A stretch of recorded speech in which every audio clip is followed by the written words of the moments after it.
Hi అండి అందరికీ. నేను మీ Deepika. Welcome to my YouTube channel. నేను ఈరోజు మీకు జంతికలు ఎలా చేయాలో చూపించబోతున్నాను. దీనికి కావాల్సింది 3 కప్స్ బియ్యం పిండి. ఇక్కడ ఒక కప్పే చూపిస్తున్నాను, కానీ 3 కప్స్ తీసుకోవాలి. 3 కప్స్ బియ్యం పిండి తీసుకుంటే ఏ కప్పుతో అయితే తీసుకున్నామో ఆ కప్పుతో శనగపిండి తీసుకోవాలండి. ఇక్కడ మనం ఒక గిన్నె తీసుకొని ఇక్కడ 3 కప్స్ బియ్యం పిండి ఇందులో వేసుకుంటున్నాం. 3 కప్స్ బియ్యం పిండి వేసుకున్నాక మనం ఏ కప్పుతో అయితే బియ్యం పిండి తీసుకున్నామో ఆ కప్పుతోనే మనం శనగపిండి ఇందులో వేసుకుంటున్నాం. రుచికి సరిపడంత సాల్ట్, మనకి కారం ఎంత కావాలో అంత వేసుకోవచ్చండి. మనం ఎంత తినగలమో అంత, కానీ తక్కువ వేసుకోండి, ఎక్కువ వద్దు. ఓకే. జంతికలకి టేస్ట్ ఇచ్చేది వాము అండి. వాము వచ్చి 1 స్పూన్ వేసుకుంటున్నాను. నువ్వుల ఆప్షన్ అండి, మీకు ఇష్టమైతే వేసుకోవచ్చు, లేకపోతే లేదు. సో నేను 1 స్పూన్ నువ్వులు కూడా యాడ్ చేస్తున్నాను, తెల్ల నువ్వులండి. అన్నీ వేసుకున్నాక ఇందులో వచ్చి వేడి చేసుకున్న ఆయిల్ అనేది యాడ్ చేయాలండి. వేడి చేసుకున్న ఆయిల్ యాడ్ చేస్తేనే ఇవి మంచిగా గుల్లగా వస్తాయి. ఆయిల్ వేడి చేసుకోవడానికి గిన్నె పెట్టుకున్న ఇందులో ఒక 3 స్పూన్ ఆయిల్ అనేది వేసుకుందాం. ఒక పక్క ఆయిల్ అనేది వేడి అవుతూ ఉంటుంది, ఇంకో పక్క మనం హాట్ వాటర్ వేడి చేసుకుందాం. ఇలా ఇంకో సైడ్ వేడి నీళ్ళకి పెట్టుకున్నానండి. ఇందులో ఈ పిండి మిక్స్ చేసుకోవడానికి మనం హాట్ వాటర్ యూజ్ చేస్తేనే జంతికలు మంచిగా గుల్లగా వస్తాయి, క్రిస్పీగా వస్తాయి. లేదంటే గట్టిగా అవ్వడం, లేదంటే మెత్తగా అవ్వడం జరుగుతుంది. వాటర్ వేడి అయ్యేంత వరకు వెయిట్ చేద్దాం. ఆయిల్ వేడి అయిపోయిందండి. మనం ఇప్పుడు ఆయిల్ తీసుకొని మనం మిక్స్ చేసుకోవాలనుకున్న పిండిలోకి వేసుకుందాం. ఇందులో మరి ఇప్పుడు ఆయిల్ని యాడ్ చేసేద్దాం. చూసారు కదా, వేడి ఆయిల్ అండి, జాగ్రత్తగా యాడ్ చేసుకుందాం. ఇలా యాడ్ చేసేసుకోవాలి. చేతితో మిక్స్ చేసుకోకండి, ఇలా ఏదైనా గరిటె తీసుకొని ఫస్ట్ ఇలాగా మెల్లిగా కలుపుకోండి. వాటర్ చూసారు కదా ఎలా మరుగుతున్నాయో, ఇలా వాటర్ మరలాలండి. ఈ వాటర్ మనం యూజ్ చేసుకుంటున్నాం పిండి కలుపుకోవడానికి. ఇలా మంచిగా పిండిని కలుపుకోవాలండి. చేతితో చూస్తున్నారు కదా ఎంత చక్కగా పిండి కలిసిపోయింది. ఇలా రావాలండి. ఆయిల్ కరెక్ట్గా సరిపోయినట్టు ఇలా వస్తే కనుక. ఇప్పుడు మనం వేడి నీళ్ళని కొంచెం కొంచెంగా పోసుకొని కలుపుకుందామండి. గరిటెతోనే కలుపుకోండి, లేదంటే చేయి కాలిపోతుంది. ఓకే, ఇలా మెల్లిగా కలుపుకోవాలండి. అంతా పిండి అంతా ఒకటిసారి కలుపుకోవచ్చు, లేదంటే కొంచెం కొంచెం పోర్షన్గా తీసుకొని అయినా కలుపుకోవచ్చు. చూస్తున్నారు కదా ఎంత వేడిగా ఉన్నాయో హాట్ వాటర్, చూసుకొని కలుపుకోండి. మెల్లిగా కలుపుకోండి, చేత అయితే కలుపుకోవద్దు, ఏదైనా గరిట తీసుకొని కలుపుకోండి. ఇలా మంచిగా కలిపి పెట్టుకోవాలి. ఇప్పుడు దీన్ని జంతికల గొట్టంలో వేసి జంతికలు వేసుకుందాం. దానికంటే ముందు ఆయిల్ని వేడి చేసుకుందాం.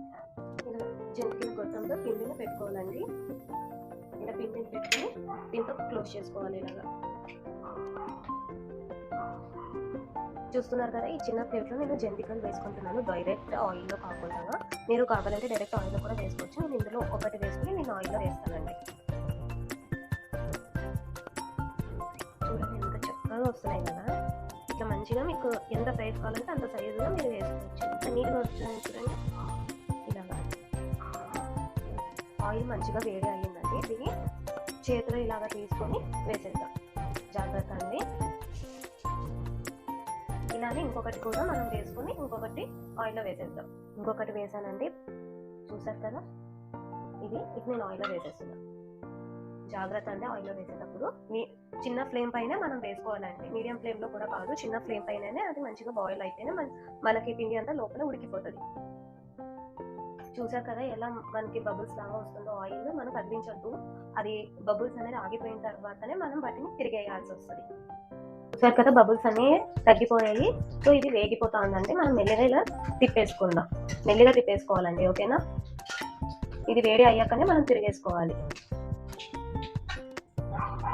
ఇది ఇంకా కొంచెం వేగాలండి. మళ్ళీ ఇంకొకసారి ఇంకో వాయి వేసుకున్నామండి. ఆయిల్లో వేసేటప్పుడు మాత్రం జాగ్రత్తగా వేసుకోవాలండి. గ్యాస్ స్టవ్ మాత్రం సిమ్లోనే ఉండాలండి, మీడియం ఉండద్దు, హై ఉండకూడదు. సో సిమ్లోనే పెట్టి మనం ఈ జంతికలని వేయించుకోవాలి. ఇలాగా నీట్గా వేసుకోండి, లేదంటే చేయి కాలుతుంది. మనం 2 వేసేసాము, ఇంకొకటి కూడా వేసుకుందాం. మీకు ఇలాగ ఎన్ని కావాలంటే అన్నగా మీరు చేసుకోవచ్చు. చూసారు కదా ఎంత మంచిగా వస్తున్నాయో. కానీ ఆయిల్లో వేసేటప్పుడు మాత్రం జాగ్రత్తగా అండి. చూసారు కదా ఆయిల్ ఎంత మరిగిపోతుందో, అట్లా బబుల్స్ వచ్చింది అంటే ఇంకా అది మంచిగా అవుతుంది అని, జంతికలు మంచిగా ఆయిల్ పడుతుంది అని. ఇంకొకటి కూడా వేసేసుకుందాము.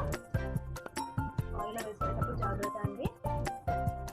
మంచిగా తిప్పేసుకున్నామండి. ఇలాగా మంచిగా 1 సైడ్ వేగిపోయింది, ఇంకో సైడ్ వేగాలండి. ఇలా బబుల్స్ వస్తుంది కాబట్టి ఇంకా అది వేగలేదన్నమాట. ఇక్కడ తక్కువ బబుల్స్ ఉంది, ఇక్కడ ఎక్కువ బబుల్స్ ఉంది చూడండి. సో ఇది వేగిపోయింది, అది ఇంకా యాడ్ చేయాలి. ఓకేనా? చూసారు కదా ఎంత చక్కగా వేగిపోయాయో, ఇలా అవ్వాలండి. నేను ఇప్పుడు డైరెక్ట్ కడాయిలోనే వేస్తున్నానండి జంతికలు.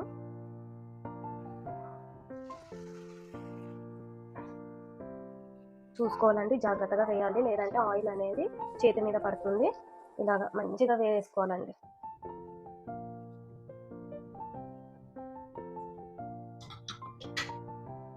చూసారు కదా మంచిగా జంతికలు ఎలా తయారయ్యాయో. చూడండి ఎంత గుల్లగా ఉన్నాయో.